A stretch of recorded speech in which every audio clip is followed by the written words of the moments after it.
పద్ధతికి క్రమశిక్షణకు మా పార్టీ మారు పేరని ఆ పార్టీ లీడర్లంతా మా గొప్పగా చెప్పుకుంటారు. అది కార్యకర్త అయినా ప్రజాప్రతినిధి అయినా గీత దాటితే వేటే అని గర్వంగా చెప్తారు పెద్ద పెద్ద లీడర్లు. కానీ ఈనాడు మా పార్టీ లీడర్లు మాత్రం మాకు అవన్నేం తెలియవు, మాకు నచ్చినట్టే మేము చేస్తామన్నట్టే చేస్తున్నారు. ఇంతకదేం పార్టీ ఆ లీడర్ ఎవరో తెలవాలంటే ఈ వార్త పూరాగా చూడాల్సిందే.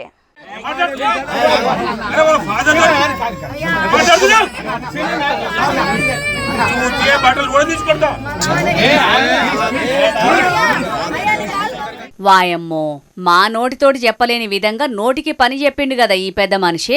ఏకంగా పువ్వు పార్టీ రాష్ట్ర అధ్యక్షుడు రామచంద్రరావు సార్ ముంగట్నే మాజీ ఎంపీ వెంకటేష్ నేతను గుడ్డలు ఊడదీసి కొడతానని అంటున్నాడంటే ఇలా పంచాది పెద్దగానే ఉన్నట్టున్నది పోన్రి. అట్లాని ఇదేదో పార్టీ మీటింగ్ కూడా కాదు. మంచిర్యాల జిల్లా వేమనపల్లి మండలం నీల్వాయి ఊరికి పువ్వు పార్టీ మండల అధ్యక్షుడు ఏట మధుకర్ ఇంటోలను పరామర్శించేటందుకు రాష్ట్ర అధ్యక్షుడు రామచంద్రరావు సార్ పోయిండు.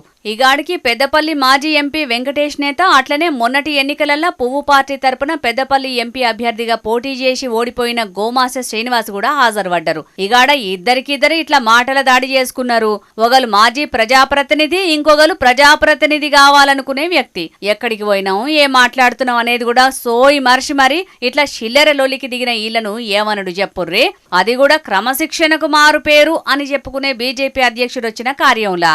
గోమాస శ్రీనివాస్ మాటలకు వెంకటేష్ నేతకు బగ్గనే కోపం వచ్చినట్టున్నది. తాడో పేడో చూసుకుందామని కూకున్నోడు లేవడానికి చూసిండు. కానీ ఎవ్వరినైతే పరామర్శించడానికి పోయిరో వాళ్లే లొల్లొద్దని ఆపే పరిస్థితి వచ్చింది. కానీ ఏకంగా పువ్వు పార్టీ రాష్ట్ర అధ్యక్షుని ముంగట్నే ఇట్లా లొల్లికి దిగిన రామచంద్రరావు సార్ మాత్రం ఏం చెయ్యలేకపోయిండు పాపం. కరువం అంటే కప్పకు కోపం, ఈడవం అంటే పాముకు కోపం అన్నట్టు అవుతుందని కుయ్యం అనుకుంటూనే ఉన్నాడు. ఇగి ముచ్చట్ల అధ్యక్షుల వారు ఏం చర్యలు తీసుకుంటారో తెలియదు గాని మొన్నట్లనే హుజూరాబాద్ నియోజకవర్గానికి పోయిన ఎంపీ ఈటెల రాజేందర్ అన్న, నేను 20 ఏండ్ల సంది ఇక్కడ లీడర్ను, స్థానిక ఎన్నికల్లో టికెట్లు నేను కాకుంటే ఇంకెవరిస్తారు అన్నట్టుగానే మాట్లాడేటాళ్లకు పెద్ద రచ్చనే అయింది. అది మరవక ముందే ఇప్పుడు ఈ లొల్లి షాలైంది. మొత్తానికైతే ఈ నడుమ పువ్వు పార్టీల క్రమశిక్షణ దప్పినట్టే కానొత్తున్నది అని అనవట్టిరు కొంతమంది రాజకీయ విశ్లేషకులు.